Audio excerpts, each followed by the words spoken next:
No quiero demorar ninguna palabra, simplemente voy a invitar a pasar a nuestros tres participantes del conversatorio que vamos a tener sobre qué entendemos por libertad.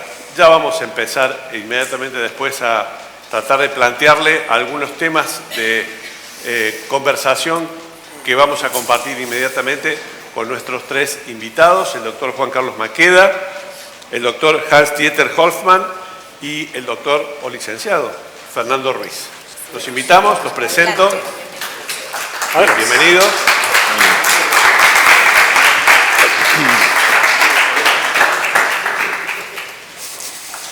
Los voy a presentar brevemente a cada uno de ellos.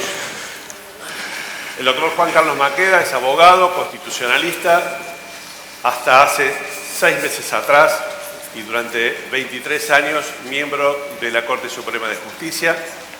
Ha sido además senador nacional, diputado nacional, ministro de Educación de Córdoba, convencional constituyente para la reforma de la Constitución de Córdoba y para la reforma de la Constitución Nacional, de la que integró la mesa redactora en la reforma de 1994. Es por lo tanto un hombre que tiene una vida de servicio público de casi o más de 50 años, además de la docencia en el derecho que en una buena parte de su trayectoria también realizó. Hans-Dieter Hoffmann, no sé si pronuncié bien Hans. Perfecto, muy bien. Y además, los sábados a la mañana no suele ser el mejor, pero es el director del proyecto para la Argentina, Brasil, Paraguay y Uruguay, los países del Grupo Sur, de la Fundación Naumann. Bienvenido, gusto de tenerte. El tercer participante es un compañero periodista, profesor de periodismo, al mismo tiempo profesor de periodismo y democracia en la Universidad Austral, es autor de varios libros, una persona muy respetada por los periodistas de la Argentina y de América Latina. Fue presidente de FOPEA y es actualmente miembro de la Academia Nacional de Periodismo. Me refiero al licenciado Fernando Ruiz.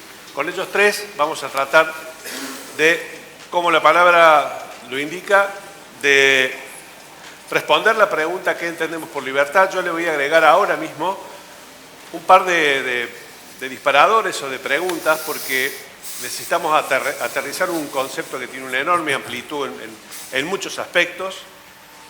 Entonces, la idea es discutir sobre los problemas de la libertad en estos tiempos.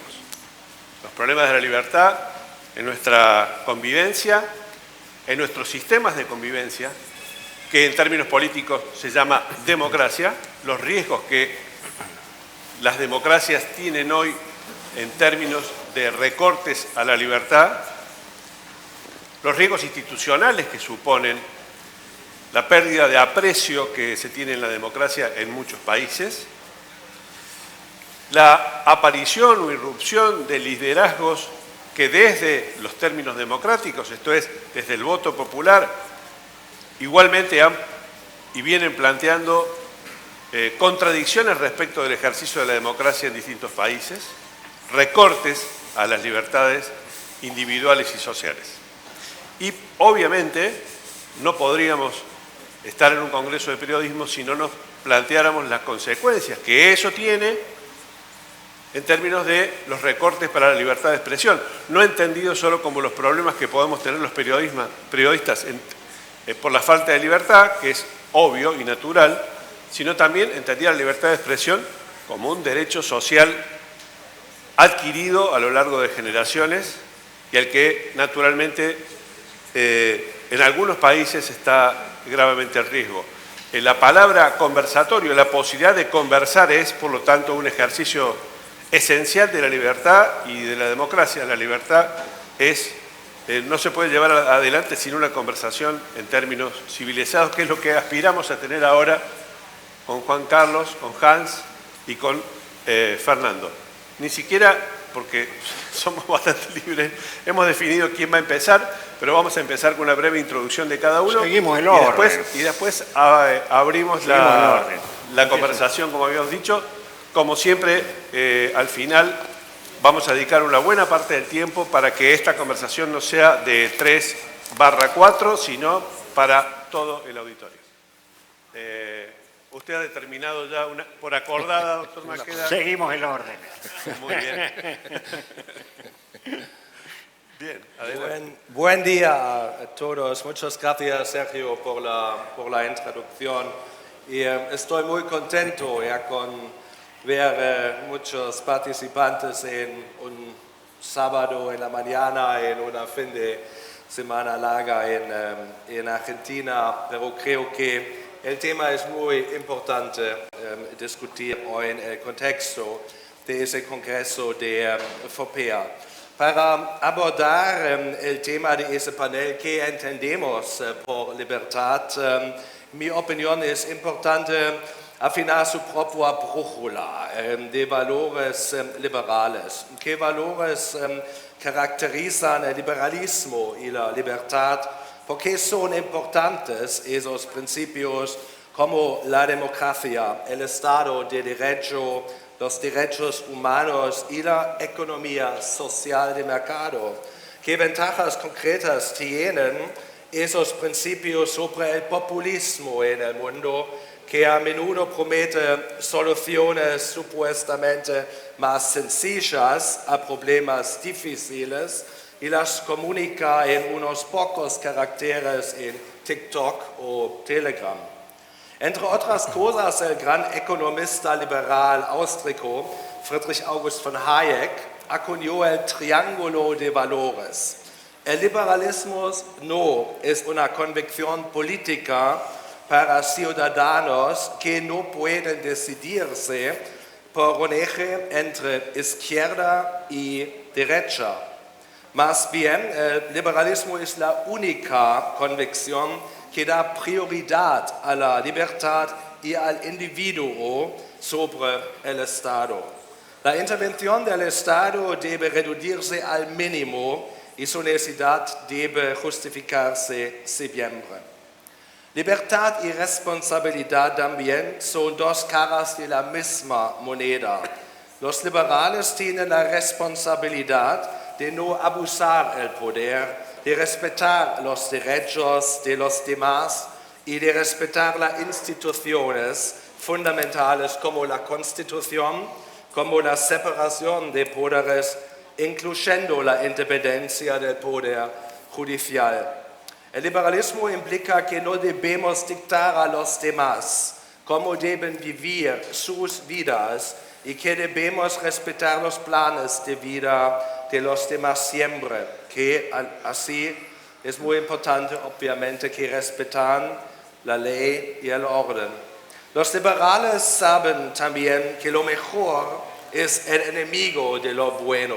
La honradez, pero también la curiosidad intelectual exigen que escuchemos otras opiniones y argumentos y nos comprometamos con ellos, aunque, claro, solo sea para ayudar a afinar los propios argumentos y hacerlos más convincentes. Otra cosa importante para mí, y estoy seguro de que estarán de acuerdo conmigo, es el respeto de la libertad de expresión, credo de FOPEA, punto número 3, y en ese contexto obviamente también la libertad de prensa, y eso es importante, no solo a la que le gusta. La libertad de prensa es un pilar esencial del liberalismo y la democracia. El respeto a las opiniones de los que piensan diferente es un componente central del liberalismo. Esto no significa, obviamente, que haya que adoptar necesariamente las opiniones de otros que piensan diferente. Sí, la competencia y la rivalidad por los mejores argumentos también forman parte del liberalismo. Por eso es tan importante para el fundamento de una democracia que los políticos reconozcan el valor fundamental de la libertad de prensa.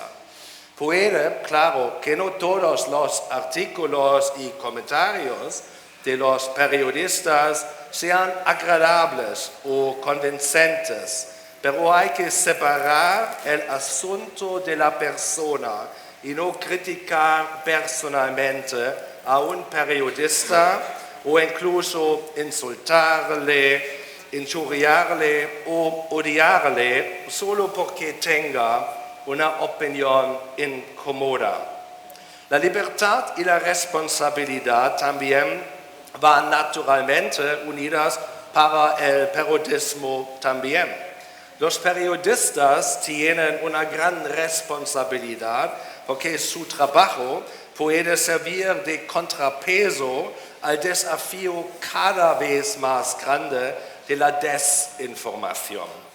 La inteligencia artificial, el tema de este congreso de FOPEA, puede ser tanto una bendición como una maldición en el periodismo. Una bendición porque la inteligencia artificial es una herramienta que facilita el trabajo de los periodistas, por ejemplo, en la simple investigación, especialmente en tiempos de creciente sobrecarga de información y de aumento de la presión por el tiempo y los costos. Ayer hablaron de ello en detalle en las distintas partes del programa, con, en mi opinión, ejemplos impresionantes y una discusión de alto nivel.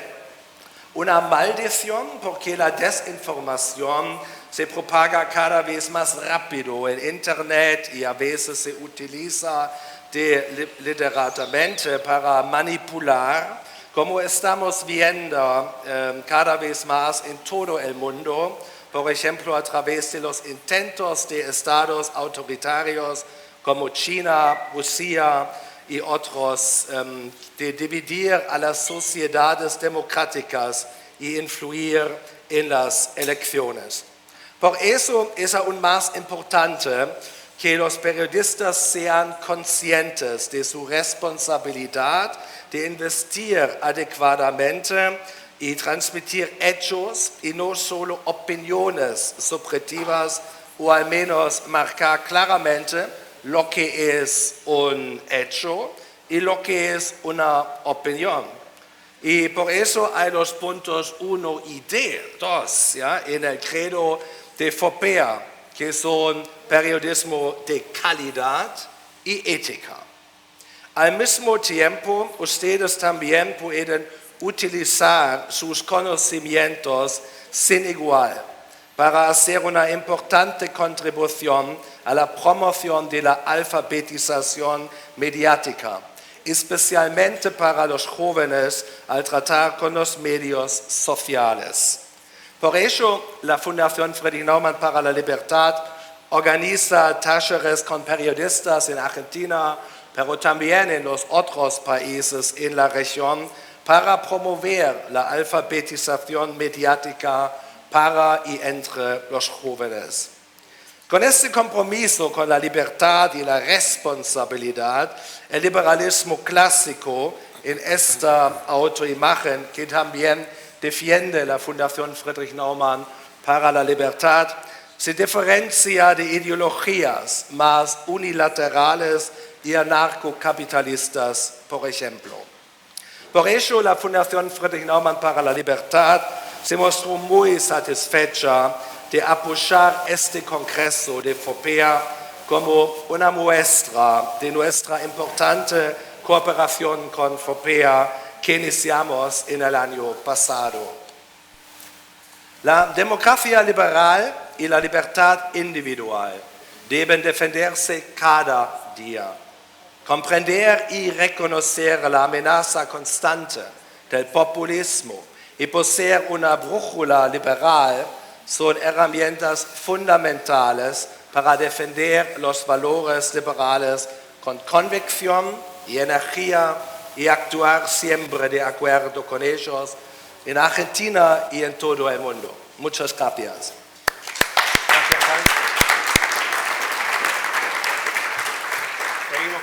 contigo, Fernando. Bueno, muchas gracias por la invitación y es un honor formar parte de este panel. ¿Se escucha bien? ¿Se escucha bien? Sí. ¿Ahí? Ahí se escucha bien, perfecto. Estamos discutiendo la libertad porque hay un gobierno que en los últimos meses ha incentivado un discurso público y algunas acciones también para restringir la libertad de expresión. Y ese es el dato urgente. El monitoreo de FOPEA revela un nivel creciente de agresiones, que además están en una etapa creativa, como siempre ocurre. Hay una creatividad expansiva, digamos, para encontrar nuevas formas, pero la tendencia es esa y no parece que cambie. Pero ese dato urgente lo tenemos que contextualizar, porque las sociedades viven traumas permanentemente, algunas muchos traumas. La historia argentina de las dictaduras es una historia generada por una sucesión de traumas que van construyendo consensos para liderazgos inverosímiles y violadores masivos de derechos humanos. Por eso no podemos entender este momento urgente si no entendemos el contexto del trauma.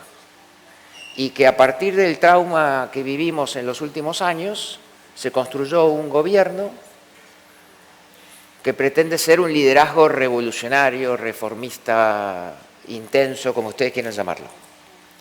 Y los liderazgos revolucionarios no se llevan bien con la libertad de expresión, por definición, históricamente. Los liderazgos revolucionarios o reformistas, a mí me gusta la palabra reformista, por eso no quiero usarla, revolucionarios, digamos, déjenme usarla así entre comillas, son muy poco tolerantes en general de las opiniones contrarias, entre otras cosas porque como están haciendo un cambio profundo, necesitan mostrar y demostrar una convicción indestructible. Y la historia de las revoluciones, o sea, Robespierre no le pedía libertad de expresión.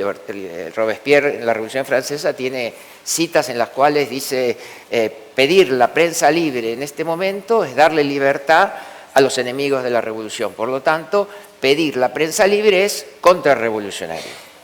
Fidel Castro, en su discurso ante los intelectuales en el año 61, junta a todos los artistas, los intelectuales, y les dice, ustedes tienen todas las libertades excepto usarlas contra la revolución.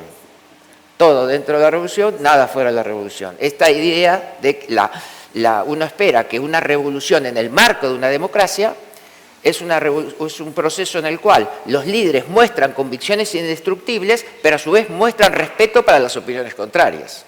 Entonces, estamos en este aprendizaje que no se va a dar con este presidente y, por lo tanto, estamos en esta situación de tensión. Ahora, en este contexto, ¿cuáles son las libertades específicas que necesita el periodismo? Y yo, robando una expresión del presidente Roosevelt, en que quizás fue el año más negro del siglo XX, que quizás lo podemos discutir, es más, podemos armar un seminario sobre eso, ver cuál es el año más negro del siglo XX, que puede ser, por ejemplo, el año 1941. Prácticamente las dictaduras crecían, especialmente la dictadura nazi, avasallando distintos países, y en ese momento el presidente Roosevelt hizo su famoso discurso de las 4 libertades. Yo pienso que hay 4 libertades que hoy el periodismo necesita en este contexto.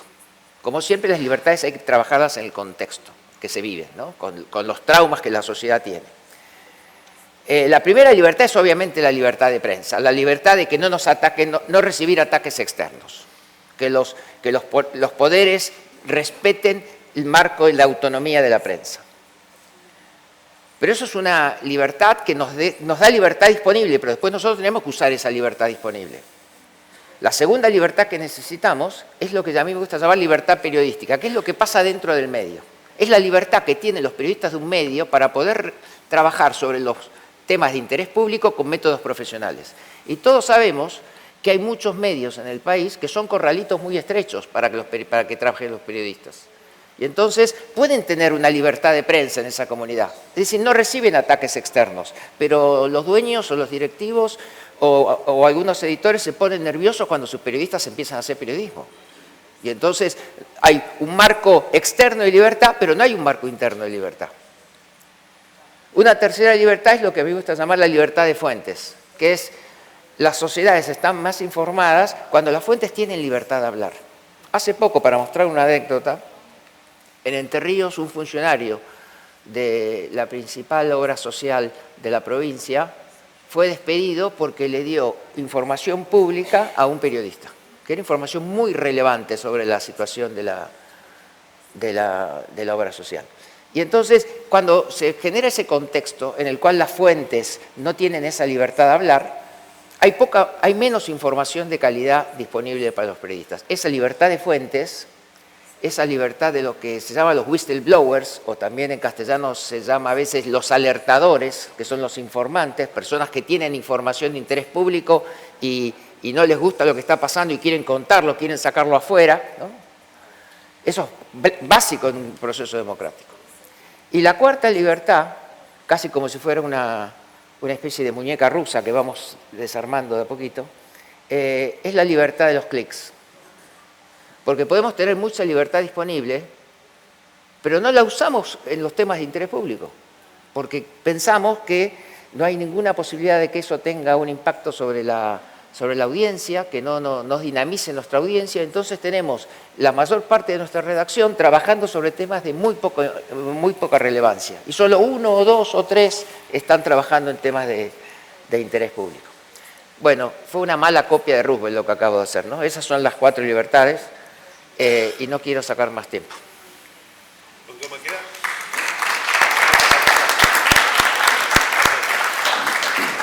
Buenos días a todos. Agradezco a FOPEA esta invitación y la posibilidad de participar de este panel tan distinguido. Yo voy a empezar diciendo que la libertad es un concepto bastante nuevo, no tan antiguo. Por lo menos la libertad de los modernos. Benjamin Constant dividía la libertad entre la libertad de los antiguos y la libertad de los modernos.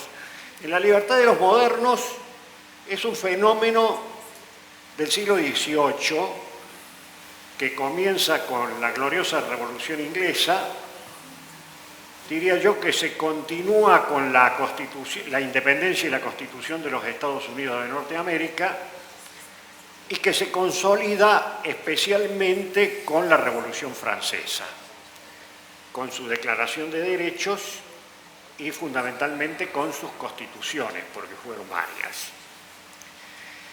Esta libertad moderna está íntimamente vinculada a la democracia. Y yo lo que creo es de que, así como en la década del 60, del 70, que las recuerdo como épocas muy ideologizadas y de mucho debate político, diría un amigo mío, en los 70 el que no era político era un marciano.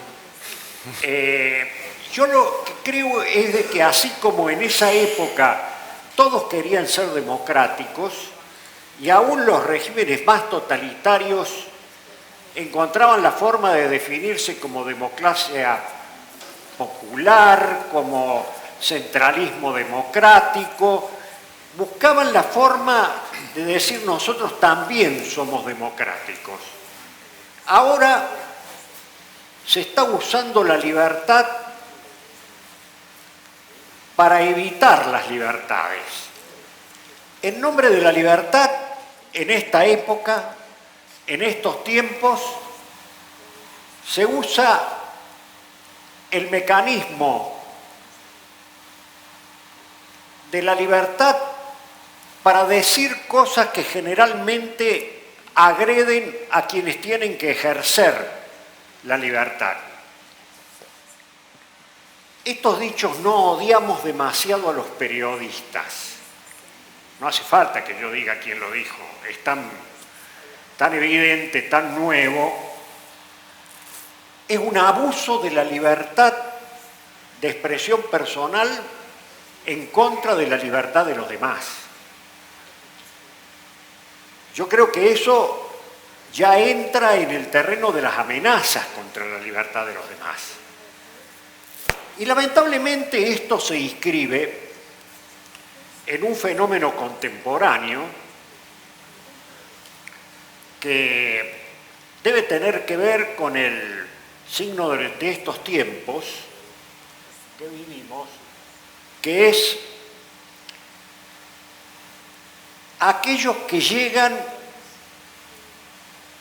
al poder a través de los métodos democráticos y después, usando métodos autoritarios, transforman el gobierno y se olvidan de las invocaciones de la democracia y de la libertad que hicieron antes. Este fenómeno es un fenómeno mundial. Es un fenómeno que lo podemos ver en todos lados. Si miramos para quién fue la imagen de la Organización Constitucional Americana, que por supuesto fue la Constitución de los Estados Unidos de Norteamérica, nos encontramos hoy con que hay un presidente que, haciendo uso de su libertad, agrede permanentemente a quienes lo critican y además se aparta de la Constitución cuantas veces sea necesario. Últimamente ha llegado a decir de que cree que la Constitución de Estados Unidos no está bien cuando le prohíbe a él una tercera reelección, que va a estudiar esa situación para poder dejarla de lado porque la Constitución no es tan importante. Y ahí entra un principio del cual me gusta resaltarlo y tenerlo en cuenta. Estos líderes, a los cuales generalmente se los llama populistas, yo no sé si todos son populistas o no son populistas, pero que la caracterología general es de populista, a mí no me termina de convencer porque hay algunos que no lo son y sin embargo han transformado un Estado democrático en un Estado autocrático. Y yo creo de que han instalado un principio que es: la Constitución es un hecho opcional. O sea, la Constitución no es obligatoria en su cumplimiento. Y si la Constitución no es obligatoria en su cumplimiento, toda la primera parte de nuestra Constitución y de casi todas las constituciones del mundo, que son las declaraciones de derechos y garantías, donde están las libertades, donde está la libertad de expresión, donde está la libertad de prensa, y por supuesto, tampoco son obligatorias, son opcionales. Entonces vemos cómo, a través de un acceso democrático, muy democrático, porque realmente el voto es el elemento fundante de la democracia, se llega en países de primer orden como Estados Unidos a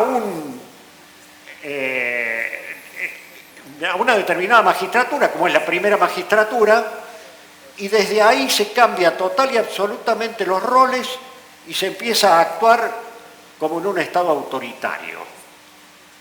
Yo creo de que esa es una señal de nuestros tiempos y creo que es la más peligrosa de todas. ¿Por qué? Porque no es solamente en Estados Unidos de Norteamérica, que ya de por sí estamos hablando de la primera potencia mundial, sino que también este fenómeno se da en Europa, lo hemos visto en Hungría, lo hemos visto en Polonia. Tenemos posibilidad de que en los Países Bajos también se instale, y realmente en Alemania nos entra una preocupación más seria todavía cuando el neonazismo llega en las elecciones al 20%. yo creo de que estamos ante un mundo que va tomando características de gobiernos autocráticos a los cuales se accede por la vía democrática. Un ejemplo de eso muy claro es Turquía.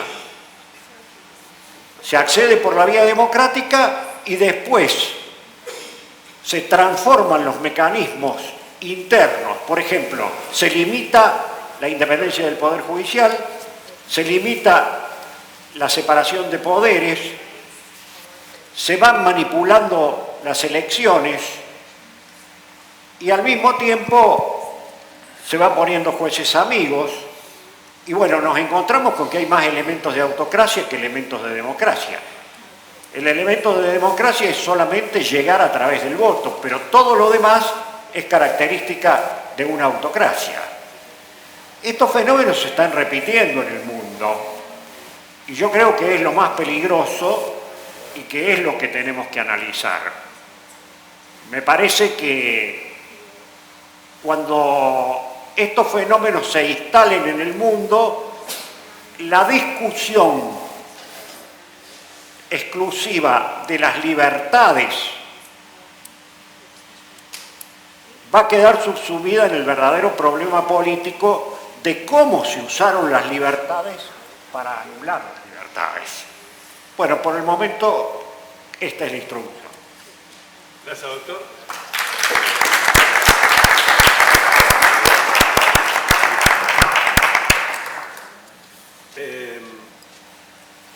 ¿Por qué creen que esta tendencia que de alguna forma los tres han descrito tiene un alcance global y afecta particularmente a democracias que hasta hace relativamente poco tiempo, no incluyo a la Argentina en esto, pero hasta hace relativamente poco tiempo eran ejemplares desde el punto de vista del respeto a las libertades individuales, sociales y al ejercicio institucional que se refleja o que refleja este comportamiento, este criterio. ¿Por qué creen que empezó a haber una crítica reflejada también en los votos? O sea, en la decisión electoral de las personas de aceptar, no solo aceptar, sino en muchos casos impulsar a dirigentes que recortan las libertades, como bien dijo el doctor Maqueda recién, en nombre de esas libertades o a partir de esas libertades. No les doy la palabra a ninguno, se la doy a los tres. Creo que vivimos en tiempos de una polarización, ¿ya?, entre la izquierda y ultraderechas en muchos países en el mundo. Podemos ver eso en Brasil, por ejemplo. Pero como un liberal soy también optimista y claro, ¿ya?, hay los ejemplos que discutimos, pero también hay exitosos de los liberales en el mundo, ¿ya? Canadá, Mark Carney ganó las elecciones, ¿ya? Rumania era una situación muy difícil, las elecciones presidenciales con mucho impacto, influencia de Rusia a través de redes sociales, pero al fin el candidato democrático ganó las elecciones. Austria también, ¿ya? La coalición original con las ultraderechas era un fracaso y ahora tenemos una coalición mucho más liberal y democrático en Austria. Also, claro, hay el desafío y el impacto de Rusia y China en el mundo. También podemos ver eso en Latinoamérica, es un desafío. Por eso los liberales tienen que asegurar que no interpretan cada resultado en elecciones, ¿ya?, como un problema, pero estamos confidentes y optimistas también. Punto número 2, que es importante que añadimos valor sobre los temas más relevantes para la población. Y tema número 3, ¿ya?, que no discutimos solamente, ¿ya?, temas que no son cerca de los problemas más relevantes para la población, que es siempre la economía, la situación de habitación Y eso podemos ver ya en Argentina, que la situación de la economía mejora, pero creo como liberal que es mucho más fácil que hay inclusión de la sociedad y tolerancia para asegurar que la población apoya ya el curso de reformas que necesitan importante para el desarrollo del país. Fernando, Juan Carlos. Hay ciclos históricos que se van sucediendo y ahora estamos en un ciclo de polarización en algunos países y además pensemos que el gran vector de estos últimos meses ha sido el presidente Trump y el presidente Trump podía haber perdido las elecciones, entonces no se hubiera generado ese refuerzo de ciclo, así que también hay un montón de Pero las ganó con una gran amplitud, o sea, al revés. Sí, pero siempre la gente lo reafirmó. Esa gran amplitud es de 10, 6 pueden votar a uno y 4 al otro. O sea, es una gran amplitud, pero demuestra que hay un montón de otra gente que no... O sea, nosotros tendemos a que el ganador se lleva toda nuestra atención y eso representa el Estado social y el Estado social lo representa el 100% de la gente que votó, no solo el que votó al ganador. Entonces, pero tenemos un refuerzo de ciclo y en ese refuerzo de ciclo también se da que el ecosistema informativo tenemos la sensación de que tenemos que hablar más fuerte para que nos escuchen. Y todos tienen esa sensación. Entonces se genera un ciclo muy, muy hostil en el debate público y eso refuerza ese ciclo. Juan Carlos. Yo creo que con respecto a la pregunta tuya, que es muy buena y que es decisiva con respecto a esto, hay una multiplicidad de factores para analizar por qué ese cambio cultural, tanto factores exógenos como endógenos. Pero yo prefiero hacer, en el tiempo que tengo, un análisis corto, pero más macro. Yo creo que la situación de la democracia y de la libertad, que como yo decía, han caminado juntas, da lugar a otro análisis. Democracia y libertad ahora están juntas. Ahora, democracia y capitalismo, que en los siglos XIX y en los siglos XX caminaron juntos, que uno pareció necesitar del otro, que cuando en el año 1989, en noviembre del 89, se dio lo que se denominó la caída del muro de Berlín, que en realidad fue la caída de los regímenes que durante 70 años habían dominado el mundo en la Europa Oriental. Se pensó y hasta hubo un teórico político que dijo es el fin de la historia.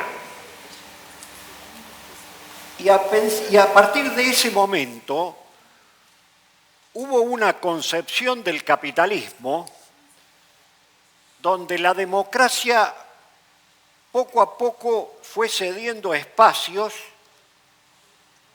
y donde el capitalismo era el que determinaba los regímenes políticos y era la democracia la que iba como furgón de cola. Esta opción no se manifestó claramente en los últimos 10 años del siglo XX, pero se empezó a manifestar claramente a partir del siglo XXI, con un cambio de cultura política muy grande. Digamos, aquel matrimonio bien avenido que tuvieron la democracia y el capitalismo durante 200 años, en estos primeros años del siglo XXI, en estos primeros 100 años del siglo XXI, ¿va a ser exactamente igual? ¿O realmente el desarrollo tecnológico científico que impulsa al capitalismo fundamentalmente en la gran revolución científica tecnológica de nuestros días está más interesada en el capitalismo con cualquier forma de gobierno, inclusive más interesada con las formas de gobiernos autocráticas, que tenemos un modelo en el mundo donde nos está demostrando que funciona, que es China? Es El capitalismo no se siente más conforme con un modelo autocrático. Yo creo que hoy sí. El problema es de que el gran desafío nuestro, si queremos preservar las libertades, el gran desafío es decir que el capitalismo solamente funciona con los límites que le pone la democracia. Porque si no nos vamos a encontrar en un callejón sin salida donde el capitalismo se va a devorar a la democracia, que yo veo que es el camino que hoy estamos transitando. La revolución digital a la que recién de alguna forma referiste, que ha multiplicado al infinito y lo seguirá haciendo la capacidad que tenemos para comunicarnos individualmente, como grupos sociales, etc. En su momento se la pensó y se la destacó como facilitadora de procesos de liberalización, por ejemplo, en el norte de África o en el mundo árabe. Ahora, sin embargo, empiezan a discutirse otras cosas bastante diferentes o inversas en ese sentido, que es que en realidad esta extraordinaria multiplicación fantástica, no la estoy cuestionando en ese sentido, empieza a generar o a facilitar procesos autocráticos, censuras, violencia verbal creciente, la famosa política de cancelación, etcétera. Podría ser una lista larga. ¿Cómo creen ustedes que la revolución digital, la multiplicación de herramientas, de dispositivos, obviamente la incorporación de la inteligencia artificial, que es el último enorme y fenomenal ingrediente que se ha añadido a esto, está impactando en la discusión sobre el ejercicio de las libertades públicas, el ejercicio de las libertades de expresión de las personas y de los periodistas y de los medios? De vuelta yo no le voy a dar la palabra a nadie, porque esto es un conversatorio. Así que vamos para adelante. Tomo la palabra. Es un cambio de plataformas que transforman el ecosistema informativo y entonces, como siempre se ha dicho, nosotros siempre nos quedamos con la cultura de actuar de las plataformas anteriores. Y entonces vivimos en nuevas plataformas con la cultura de las plataformas anteriores. La transición ha sido extraordinaria, pero no ha sido en absoluto la primera transición. Los últimos 2 siglos hemos tenido 5, por lo menos, transiciones similares. Y entonces se genera un cambio de ambiente, que este cambio de ambiente nos tiene que generar un aprendizaje. Por un lado, como vos mencionabas en el caso de la primavera árabe, fue muy bueno para la democratización de sociedades autocráticas. Pero los autócratas aprenden de ese nuevo ecosistema. Es una competencia de aprendizajes. Y entonces, para simplificar, ¿no?, los demócratas tienen que reaprender cómo defenderse frente a los aprendizajes que hicieron los autócratas de cómo usar el nuevo ecosistema para fortalecer su autocracia. Y entonces es una permanente sucesión de aprendizajes que no se detiene, pero que no va a volver nunca a la situación anterior. No va a volver nunca. A mí me gusta utilizar la metáfora que antes jugábamos al hockey sobre césped y ahora jugamos al hockey sobre hielo. Es el mismo, parece el mismo deporte, pero no, son deportes completamente distintos. Por lo tanto, hay que entrenarse para este ecosistema. No hay que pelearse con el ecosistema. El ecosistema es el oleaje. Un capitán de un barco no se pelea con el oleaje. Se entrena para manejar ese oleaje. Juan Carlos, Hans. El poder sin límites nos lleva a las autocracias inevitablemente. Y las autocracias nos llevan al totalitarismo. Yo creo que si nosotros no tomamos conciencia de que la democracia en sí mismo, yo creo que si nosotros no... A ver. Está prendido. Está prendido, ¿eh? Hola, hola. Sí, ahora sí. Ando mal con la tecnología, yo creo que si la democracia en sí misma no sirve para otra cosa, sirve para ponerle límites al poder desenfrenado. Y me parece a mí que así como se hacía mención aquí que la revolución científico-tecnológica de nuestros tiempos, revolución digital, ha servido y mucho para las llamadas primaveras árabes, también en la conformación de los nuevos gobiernos, por lo menos en Occidente, que es lo que uno puede ver, tiene una influencia determinante y refleja en un principio la crisis de representación. La crisis de representación obviamente nos lleva a planteos nuevos. Ahora, los planteos nuevos no están. Hasta el momento se plantea como una anarquía. O sea, las redes están reemplazando a la representación política.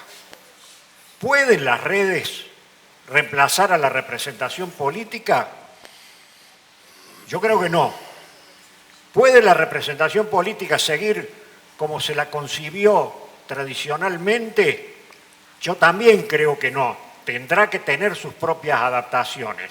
Si ustedes me preguntan cuáles son esas adaptaciones, yo no sé decir cuáles son. Creo que estamos en un proceso de transición. Creo que estamos con referencia a la cultura de los tiempos por venir, estamos en una situación muy difícil. Estamos en esa situación que Marguerite Yourcenar en las memorias de Adriano decía con referencia a Roma, estamos en los momentos en que los dioses se han ido y Dios todavía no ha llegado. O sea, creo que es un momento donde la gente está expresando lo que no quiere. Ahora, todavía no logra expresar qué es lo que quiere. Y eso es muy difícil, genera mucha confusión. Sobre todo con un elemento nuevo que se ha instalado a partir del siglo XXI, como es el anonimato detrás de las redes. El anonimato detrás de las redes aparece como un elemento absolutamente destructivo del sistema democrático y del sistema representativo. Y aparece como un elemento anárquico. Yo no sé cómo se va a hacer para controlar eso, pero me parece que obviamente nos hace reflexionar que sirve para destruir, pero no sirve para construir. Les agrego otro elemento que tiene que ver con la enorme dificultad que se ha generado para la conversación de los diferentes en la construcción de una sociedad democrática, que tiene que ver precisamente a partir de estas herramientas, que el problema, insisto, no, obviamente no son las herramientas digitales de que disponemos y que vamos a disponer inmediatamente después de que se sigan agregando exponencialmente y a una velocidad notable estas herramientas digitales y estos instrumentos. Pero la discusión se ha eliminado de la vida pública y nos hemos convertido en miembros de tribus cada vez más cerradas, separadas entre sí. Me pregunto entonces, si les pido, si pueden reflexionar a propósito de esto, de las consecuencias que tiene este encapsulamiento de fracciones cada vez más mínimas y más rígidas de la sociedad y de las sociedades en la conversación, en el impacto que esto tiene en la conversación y en la construcción de una comunidad nacional, vecinal, barrial, incluso hasta familiar. Hans, ¿eres? 3 puntos quizás de mi parte. Después de un día como ayer, creo que es claro, ¿ya?, el potencial de la inteligencia artificial con todo lo que hemos visto ayer. Era una inspiración, pero también es una verdad. ¿Ya? Por eso no podemos decir solo hay un riesgo. Eso es un poco el problema de Europa. ¿Ya? Siempre tratamos de regular, ¿ya?, todo lo posible porque quizás hay riesgos. Es un tema particularmente con la inteligencia artificial y por eso incluso no hay empresas en Europa que usan la oportunidad. Para la inclusión y para la educación, creo, como discutimos, los periodistas tienen un gran potencial ayudar a los jóvenes a identificar fuentes de credibilidad, así que no simplemente leen y creen las informaciones con fuentes de China y de Rusia.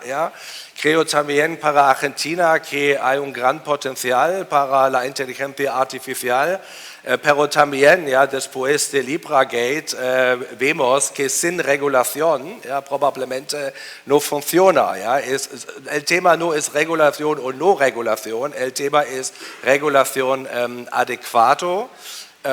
Y en mi opinión, la idea es usar la tecnología como una oportunidad para aumentar la competitividad de Argentina y nuestros otros países con educación de los jóvenes y con responsabilidad de los periodistas. El debate que vos planteás, Sergio, es un debate de posiciones cerradas, de cerradas que chocan. Que es casi la negación de un debate, ¿no? Es la negación de un debate, es un ring, no hay posibilidad de que haya un diálogo.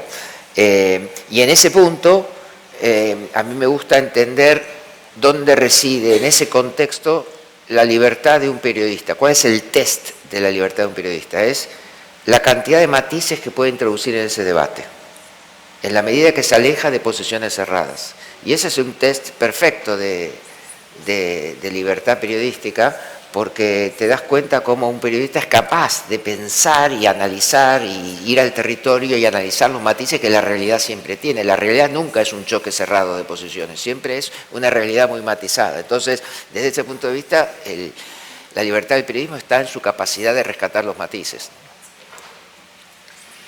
Con respecto a al análisis político que estoy haciendo yo,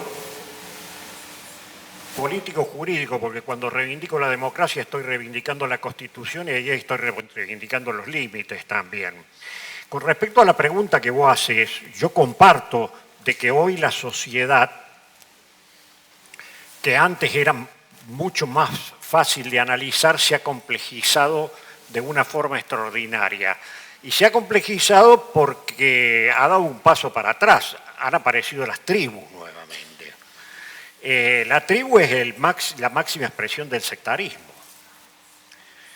Y si nosotros pensamos que la revolución científico-tecnológica del siglo XXI impacta sobre la representación política, entonces lo primero que tenemos que pensar, a pesar de que no tenemos la fórmula de salida, pero que la representación política tiene que ser más pluralista.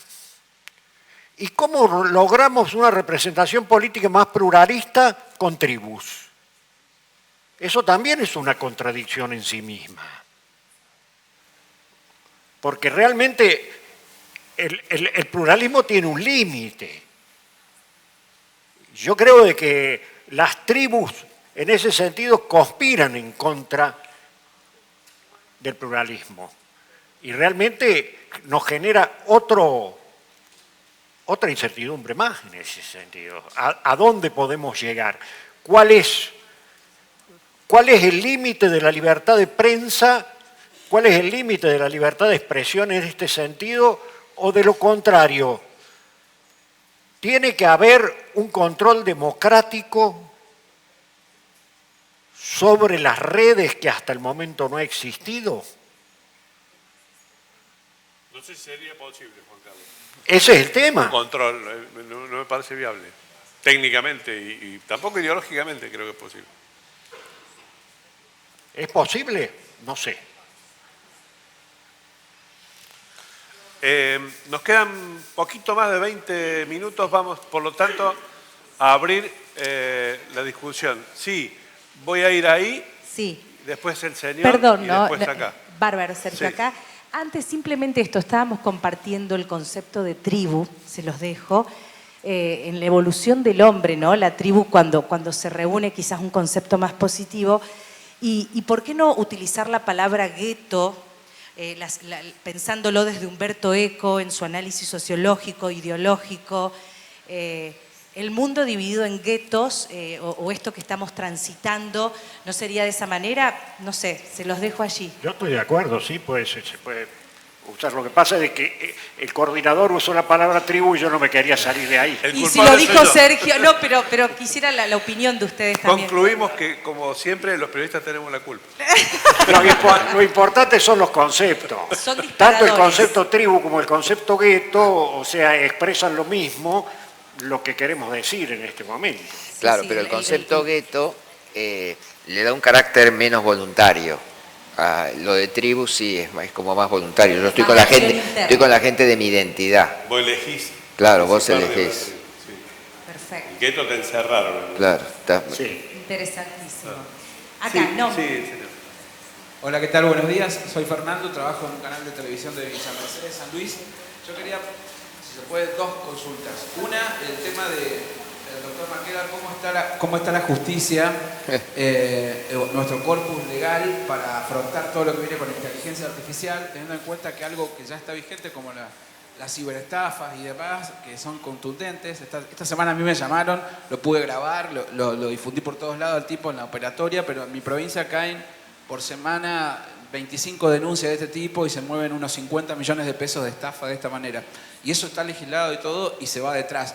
¿Cuánto nos falta para llegar a tratar de acomodarnos legalmente para la inteligencia artificial? Y la otra, para Fernando y para el doctor, el caso reciente que quedamos todos atónitos del juicio de Maradona. Por un lado, la mirada de la justicia en este lado y por el otro, desde lo periodístico, de conseguir un material único, ¿no? Sí, en el primer tema con respecto a la justicia, usted dice la justicia llega después, siempre llega después. La justicia está pautada para llegar después. O sea, no puede llegar antes, está sobre el hecho consumado. Sobre el hecho consumado actúa la justicia. Ahora, que la justicia tiene tardanzas, tiene no solo tardanzas, sino que tiene tiempos muy largos, que quizás sea la crítica más fuerte que se le hace, más allá de la imparcialidad, más allá de la independencia. Y yo creo que eso es cierto, hay una multiplicidad de causas en ese sentido. O sea, la justicia se maneja con códigos que son los que expresan las garantías individuales y buscan fundamentalmente la certeza. No tienen la libertad de opinión la justicia para poder decir a la velocidad que esto se mueve en las redes, a la velocidad que esto se mueve en el periodismo, a la velocidad que esto se mueve en una sociedad, la justicia nunca va a alcanzar ese nivel de velocidad por más inteligencia artificial que le pongamos a la justicia, porque siempre detrás del instrumento que es la inteligencia artificial va a haber una persona y esa persona va a necesitar trabajar sobre la idea de certeza. Y la idea de certeza lleva mucho tiempo, lleva a masticar los problemas, por eso la justicia tiene sus propios tiempos en ese sentido. Sobre el caso que mencionaste de tribunales como gran caso público, siempre están al borde del descarrilamiento, ¿no? Y siempre, además hay un montón de personas que están ahí intentando y saben mucho de cómo descarrilarlo. Así que tampoco tengo muchos detalles para darte una opinión mayor, pero era algo que podía pasar y pasó y la verdad que fue muy escandaloso. ¿Qué tal? Buenos días. Mi nombre es Adrián, soy periodista del partido de Mar Chiquita, provincia de Buenos Aires. Para Fernando, he escuchado hablar hasta aquí y he escuchado palabras como libertarios, como derecha, izquierda. Me gustaría saber, Fernando, tu opinión, tu mirada en una Argentina donde las provincias están gobernadas por distintos partidos políticos, los municipios, por más diversidad también, sin la presencia, ¿no?, de libertarios en esos lugares. ¿Por qué pasa lo que pasa y cuál es la diferencia? ¿Cómo podemos entender esto que está ocurriendo en el país teniendo en cuenta esto que ocurre en las provincias y los municipios? Gracias. Si te entiendo tu pregunta es por qué el debate sobre ese contexto cuando el debate donde la vida real de un montón de personas está por fuera de ese. Bueno, este país tiene un unitarismo mediático único. Hay pocos países con este nivel de unitarismo mediático, ¿no? En nuestro hotel están los canales de Capital contándonos las noticias de Capital y es un unitarismo donde hay muy pocos medios que han querido quebrar desde las provincias ese unitarismo. Uno es Cadena 3, que dirige Sergio, y es muy impresionante. O sea, va el jefe de gabinete a dar su informe mensual, nunca es, cuando va, ¿no? Tendría que ser mensual y no lo es. Creo que tendría que ser mensual, ¿no? Mensual es el informe, Mensual. pero nunca es mensual. Bueno, va. Y entonces contesta más de 1000 preguntas, ya son largamente más de 1000. Y ese informe se pone en la web y tiene un montón de información sobre todo el país, todo el territorio, sobre Mar Chiquita. Tiene un montón de información permanentemente por la cantidad de preguntas que hacen los legisladores. Entonces vos agarrá ese informe que sale cada tantos meses y revisá qué cobertura hubo en provincias de ese informe. No hay. Hoy está la herramienta, o están las herramientas para poder hacerse esa información sin tener que leerte. Claro, aunque sea por búsqueda de Mecánica palabras. y materialmente, Pero siempre, Sergio, humanamente. por búsqueda de palabras ya lo podías hacer. Claro. Sí está, el informe de jefatura de gabinete se publica.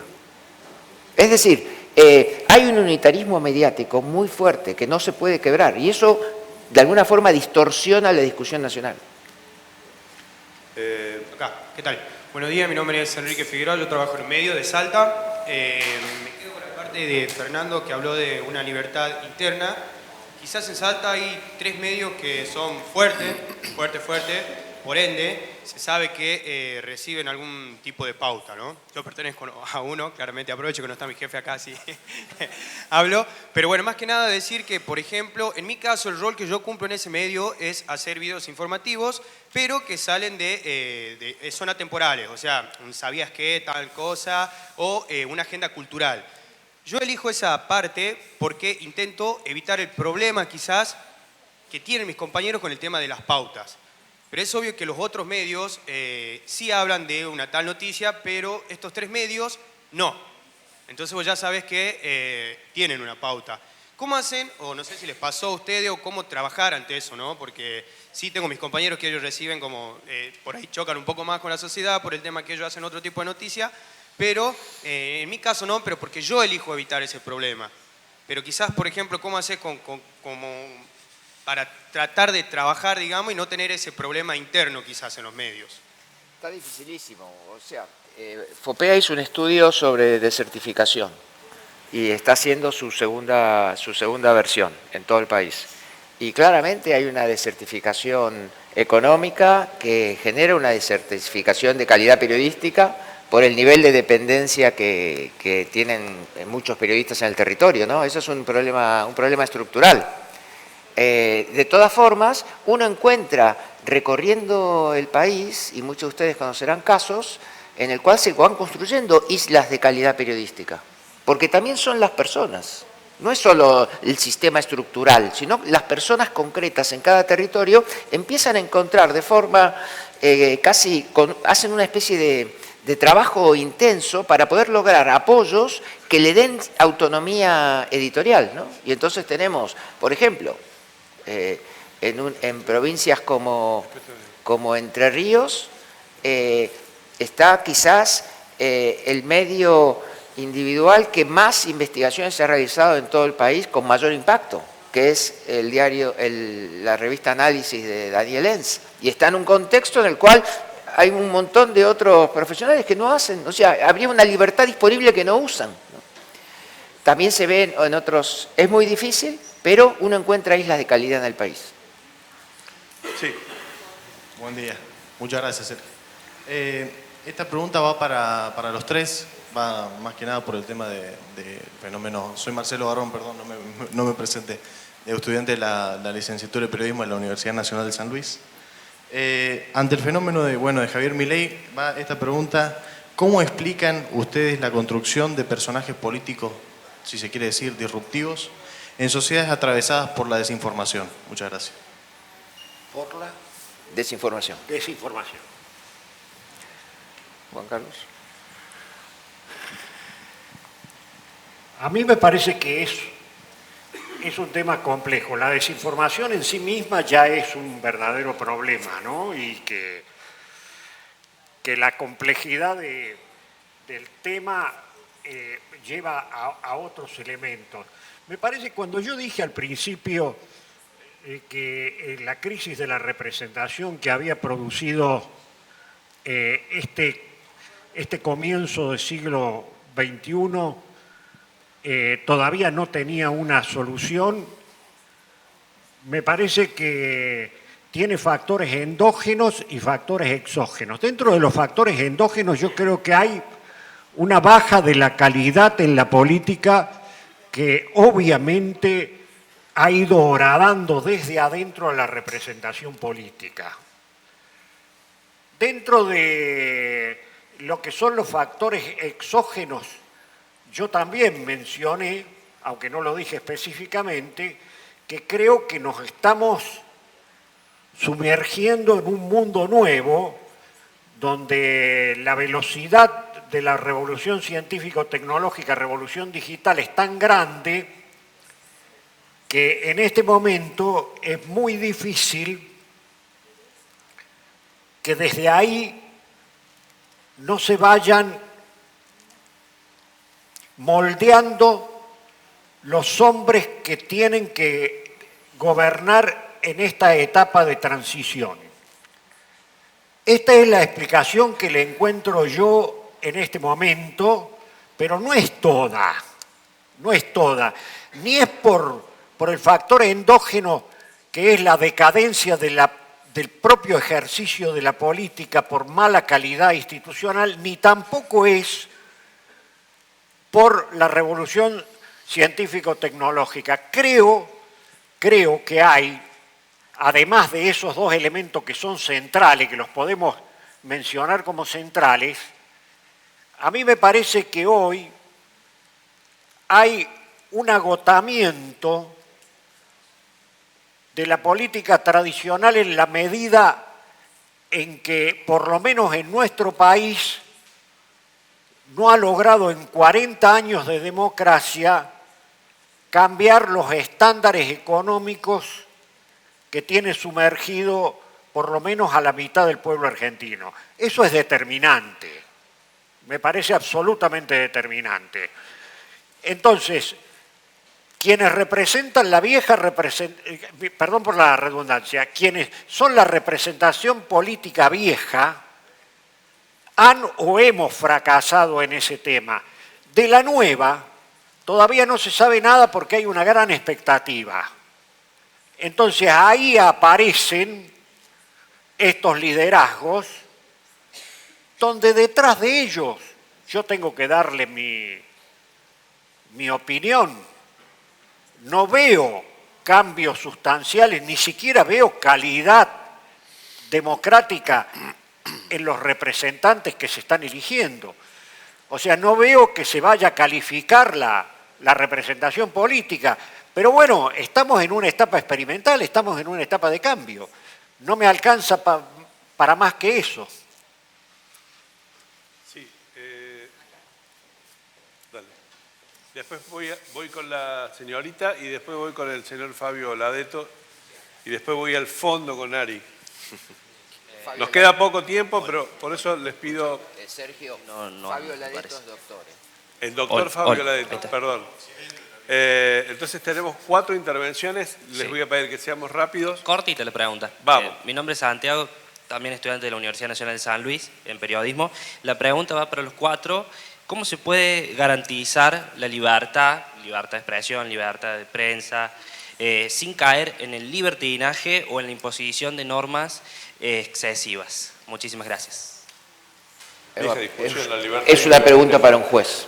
Sí, o sea, la libertad se garantiza con la aplicación de la Constitución Nacional, donde están marcados los límites. Después, lo que usted llama el libertinaje son los límites que tiene que poner la jurisprudencia del Poder Judicial en general y de la Corte en particular. Sí, ahí la tengo... Sergio, ¿puedo agregar algo a lo Por supuesto. No, ¿qué? Como dijo el doctor Maqueda, Los jueces son esenciales. La Constitución argentina protege muchísimo la libertad de prensa. Tiene lo que a mí me gusta llamar el triángulo de hierro del artículo 14, el artículo 32 y el artículo 43, que son extraordinarios, superiores a la protección constitucional de los Estados Unidos. ¿Lo aprobó, doctor Martínez? Lo aprobó. Salté al abismo, dando una opinión sobre la Constitución. Salté al abismo. Por eso Y en la Convención del 94 se integraron más todavía. Claro, exactamente. Por el 43. A las fuentes de información. Por el 43, Claro. exactamente. Ahora, eso es un papel. Eso es una Constitución que, como mencionó recién con la cita de Trump, algún presidente puede desconocer. Por lo tanto, los jueces son aquellos que hacen que el papel tenga vida, ¿no? Y a mí me parece que, y perdón Sergio, yo quiero hacer un reconocimiento al doctor Maqueda, porque a mí me dejó muy tranquilo su integración en la Corte y me daba, y seguramente a muchos de ustedes, una tranquilidad de que iba a ser porque la defensa finalmente de lo que llamamos instituciones que defienden la democracia son personas dentro de esas instituciones. Está lleno de defecciones de personas que tienen que defender las instituciones y que están en puestos centrales de las instituciones. Por lo tanto, lo que defiende las libertades son aquellas personas que están en las instituciones democráticas que no generan, que no erosionan su vocación democrática. Así que quería expresarle al doctor Maqueda ese reconocimiento. Muchas gracias. Sí. Hola, ¿se escucha? Ahí está. Sí. Soy Camila, estudiante de la Universidad Nacional de acá de Córdoba.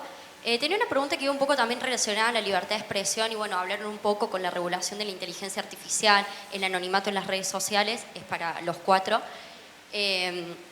Acerca de qué pueden contribuir o qué postura pueden tener sobre la regulación de las redes sociales, si es más importante también el rol del periodismo que el Estado se haga cargo de esta regulación, teniendo en cuenta el antecedente del caso X en Brasil y cómo se abrió el debate entre este límite difuso un poco entre libertad de expresión, censura, y si es posible que haya libertad de expresión teniendo en cuenta que una gran parte de la población no puede acceder o accede a una información muy limitada.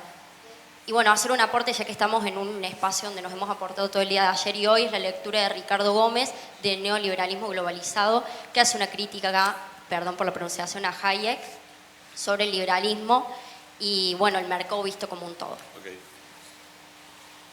Hans. Como mencioné, ya creo que regulación adecuada es importante.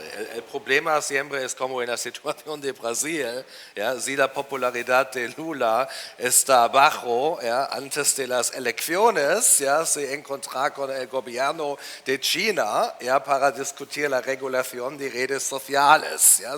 Y eso es un problema, ¿ya? Si políticos usan herramientas de regulación, ¿ya?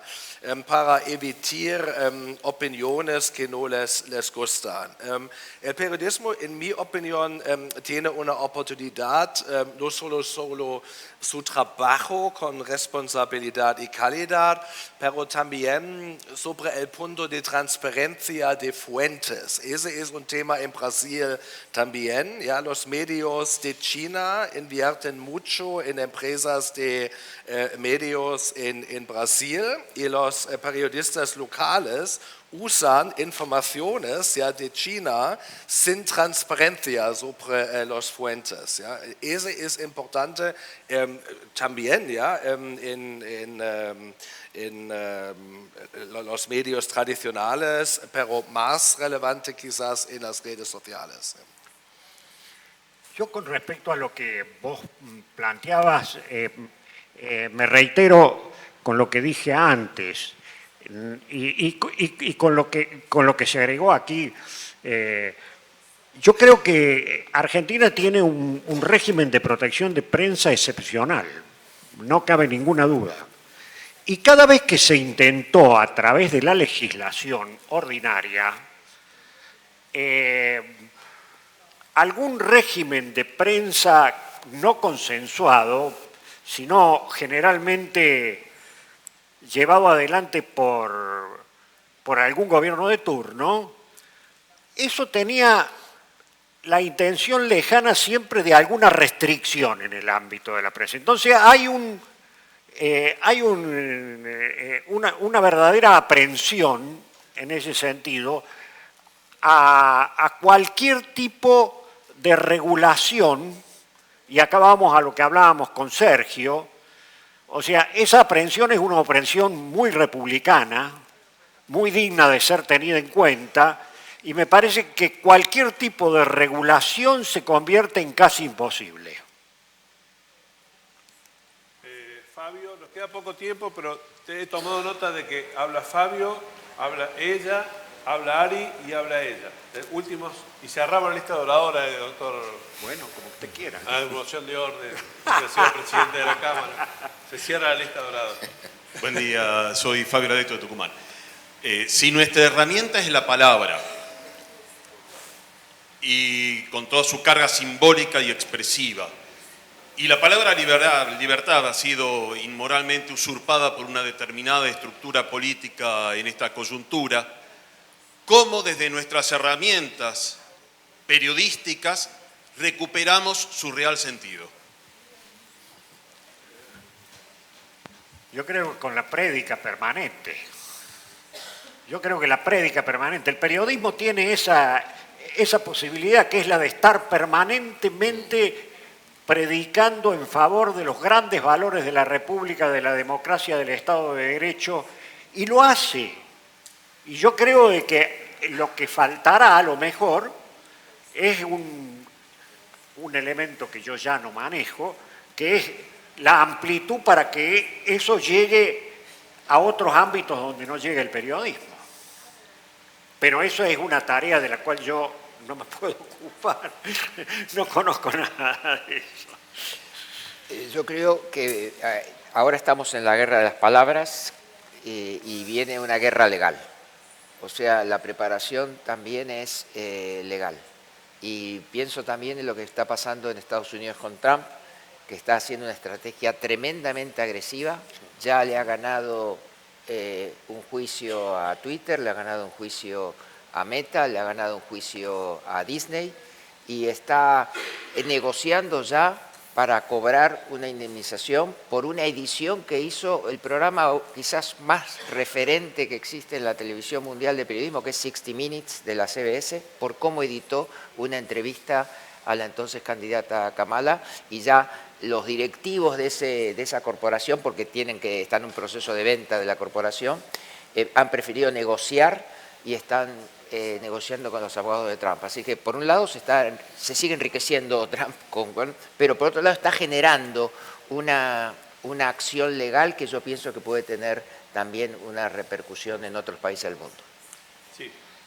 Buenas. Para el juez Maqueda, haciendo muy corto, muy breve un análisis... Un poquito más fuerte porque no te escucho bien. Perdón. Sí. Deteniéndome un poco sobre el análisis que usted hace sobre el futuro de la democracia, hace un tiempo charlé con un politólogo, Juan Pablo Salinas, que dijo que él viene advirtiendo hace tiempo sobre el peligro de entrar en una sociedad empatada. Si bien usted hizo una mención sobre este reavivamiento de este grupo, no quiero decir nombres, ¿no? Pero este avivamiento tal vez un poco de tribu o secta que sigue a un líder, tenemos en contrapartida lo que está pasando ahora con el reavivamiento del otro lado, llámese peronismo, cámpora, etcétera, que se está reorganizando y como periodista se tiene que cubrir tanto un lado como el otro, pero a mí me interesa si usted puede detenerse y comentar si coinciden en este riesgo de sociedad empatada en la que podemos llegar a caer. Sí, yo diría que la sociedad empatada se viene dando desde hace un tiempo a esta parte, donde digamos que fue lo que signó la famosa grieta entre kirchnerismo y antikirchnerismo. Me parece que el advenimiento de Milei al gobierno, la elección de Milei al gobierno, plantea otra disyuntiva totalmente distinta, no es la del empate. O sea, hoy estamos ante un sistema político que se empieza a moldear de nuevo y donde estamos viendo la caída estrepitosa de actores políticos que en los últimos 20 años tuvieron una incidencia muy grande y que ahora la tienen mínimamente. Y por otro lado estamos viendo un fenómeno típico de lo que es un liderazgo carismático empujado por las redes sociales. Con alguna connotación ideológica bastante fuerte y que todavía no se puede desentrañar a dónde va esto. Y las fuerzas de la oposición absolutamente disueltas ante esta opción nueva. O sea, dispersas, disueltas en vías de exterminio. Usted me preguntaba sobre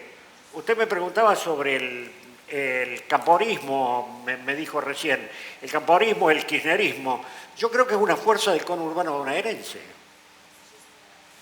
Y que como tomaron el Partido Justicialista, redujeron al Partido Justicialista como fuerza del conurbano bonaerense.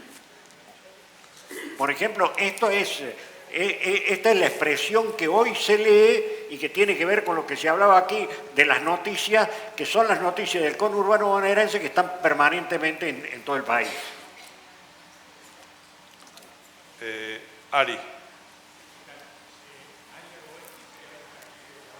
No está el micrófono encendido. Aviso que... Hola. Perdón. Sí, dale. Ari Garoveski. La pregunta es para el doctor Maqueda.